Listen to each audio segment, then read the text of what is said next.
అయితే ఇప్పుడు పవన్ కళ్యాణ్ కొంచెం ఇతర శాఖలలో ఎక్కువ స్పందిస్తున్నారనే ఆరోపణలు మొదటి నుంచి వచ్చాయి. ఇప్పుడు మళ్ళీ తాజాగా ఆయన డిప్యూటీ సీఎం అండి. పవన్ కళ్యాణ్ గారు డిప్యూటీ సీఎం సజెషన్స్ ఇవ్వడంలో తప్పే ఉంది. సజెషన్స్ కాదు, డీజీపీ నుంచి నివేదిక కోరారు. ఇప్పుడు ఒకళ్ళు ఏదైనా ఇన్ఫర్మేషన్ వచ్చింది, నా దగ్గరికి ఎవరో ఒకరు వస్తారు, వేరే శాఖ వాళ్ళు వస్తారు, అమ్మాయి ఇలా అన్యాయం జరిగింది అంటారు, నేను కన్సర్న్ మినిస్టర్ చెప్తానా చెప్పనా? లేకపోతే కన్సర్న్ మినిస్టర్ తాలూకా ఓఎస్డీకో లేకపోతే సిఎస్ ఎవరో ఒకరికి మేము ప్రిన్సిపల్ సెక్రటరీకి చెప్తామా చెప్పమా? ప్రతిదాన్ని భూతద్దంలో చూడకండి. రాజ్యాంగం ప్రకారం విత్ కోఆర్డినేషన్ జరుగుతుంది. డిపార్ట్మెంట్ మధ్య కోఆర్డినేషన్. విషయం ఏంటంటే ప్రతి విషయాలు కూడా మా వరకు వస్తాయంటే మా వరకు రాకుండా ఏమి ఉండవు. ఇది జస్ట్ అఫీషియల్ గా వచ్చిన కమ్యూనికేషన్ కింద భావించవచ్చు కదా. ఎందుకు దీనికి ఇంత రాద్దాంతో?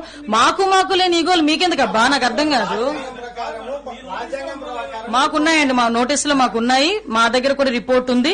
ఆ రిపోర్ట్ ని బేస్ చేసుకుని మా చర్యలు ఉంటాయి. ఓకేనా? రాజ్యాంగం ప్రకారం ఉప ముఖ్యమంత్రి పదవి అనేది అఫీషియల్ కాదు. అట్లాంటప్పుడు సీఎంఏ సుప్రీము. అట్లాంటి టైంలో పవన్ కళ్యాణ్ ఈ డీజీపీని నివేదిక కోరి మాది ఎన్డీఏ కూటమండి. మేము ఒక విషయం చెప్పనా, మీ ఇలాంటి క్వశ్చన్స్ లాస్ట్ గవర్నమెంట్ లో సీఎం ని మీరు అడుగుంటే ఈ పొజిషన్ ఉండేది కాదు ఈ రోజు మాకు. అదే కాదు చెప్తున్నా, ఇలాంటి క్వశ్చన్స్ ప్రీవియస్ సీఎం ని మీరు అడుగుంటే, లాస్ట్ సీఎం ని మీరు అడుగుంటే ఇలాంటి పరిస్థితులు ఇప్పుడు సొసైటీ కూడా వచ్చి ఉండేవి కాదు.